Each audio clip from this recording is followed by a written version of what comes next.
tous, nous voici au pied de la lettre. Aujourd'hui, l'euphémisme. Les balayants ont disparu. Il n'existe plus que des techniciens de surface.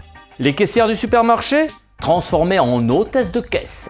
La photo politiquement correcte qui abuse de l'euphémisme.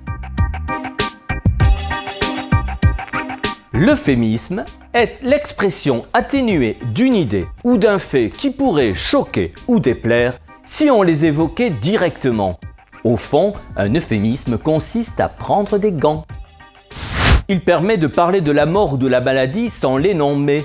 Au lieu de dire « il est mort d'un cancer », on dira « une longue maladie l'a emporté ».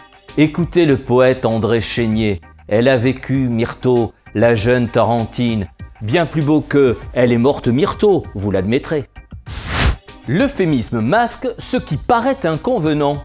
On se rend au petit coin ou aux toilettes plutôt qu'au cabinet. On parle de relations intimes plutôt que de rapports sexuels. Souvenez-vous de Brassens. Sans sa gorge, ma tête dépourvue de coussin reposerait par terre.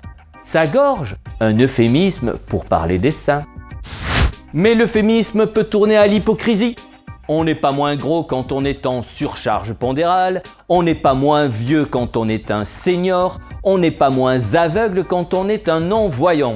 À ce rythme-là, disait Coluche, les imbéciles vont devenir des non-comprenants. Méfions-nous. L'euphémisme cherche à nous manipuler. La guerre d'Algérie, à l'époque on parlait des événements, ça paraissait beaucoup moins grave. Les chômeurs, comment quels chômeurs? Il n'y a que des demandeurs d'emploi. À ce propos, qu'est-ce qu'un plan de sauvegarde de l'emploi?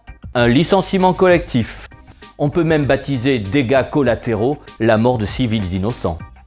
Ça me donne envie de crier des insultes. Dans les BD, on les représenterait par des têtes de mort, par des éclairs, bref, par des sortes d'euphémismes.